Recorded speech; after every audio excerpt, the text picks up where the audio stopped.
Now I had a thought before I redesign this whole thing. I thought the main problem could be is my cutting angle. So put a 45-degree chamfer on that. There's still a slight wetness there, but that's neither here nor there. It's not going to make a scrap of difference. So I'm going to deburr it now, and I'm going to try and harden it, and then I'll find out what temperature I need to anneal it in the oven. And once the quick exhaust get here for it, then I'll be able to test it fully, because I'll be able to get the range of motion out of it properly. So there we go. And now I'm going to clean this up and we'll go and bolt it on. Okay, I've done something really stupid. I've got the oil in the guitar. I've got no steel container, so this could be interesting.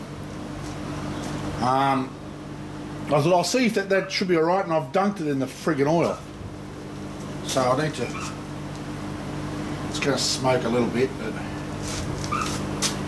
that's what you call being a brainiac. Now this is all I have, is LPG. So I only need to get it cherry red, so let's see.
That might work, but the problem I have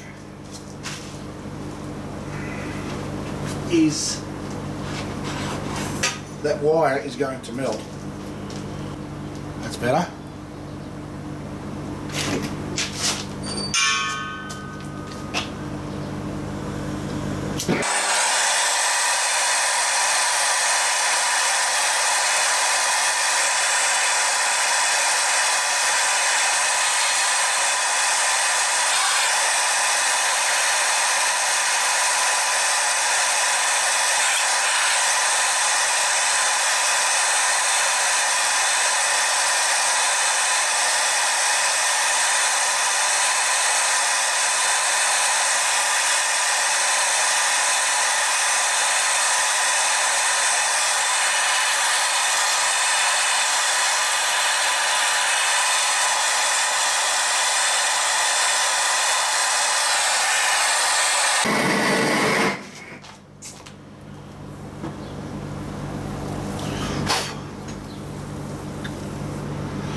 Righto. Now I'll get it right this time. It's not annealing. I'm not annealing the steel. I've got to temper it. Annealing it is basically what I've just done. So I'll get it right. So now I've just looked it up to temper it. I've got to do it between 175 and 350 Celsius for 2 hours. So I've got that about 260 on the oven. So I'll put that in there. It's hanging up in there. So I'll let that heat up and leave it there for a couple of hours. I've got to go and get ready. So we're going to have lunch, and I've got to have shower and shit and get ready because I've got to go to the dentist this afternoon and have another tooth pulled out. Lucky me. So that's all I'll do for today. I'll probably do a few days on this before I upload another video, because I'm going to have to edit the shit out of it and clean up this garage. It's an absolute pigsty. So stay tuned. I'll talk to you next time. Peace.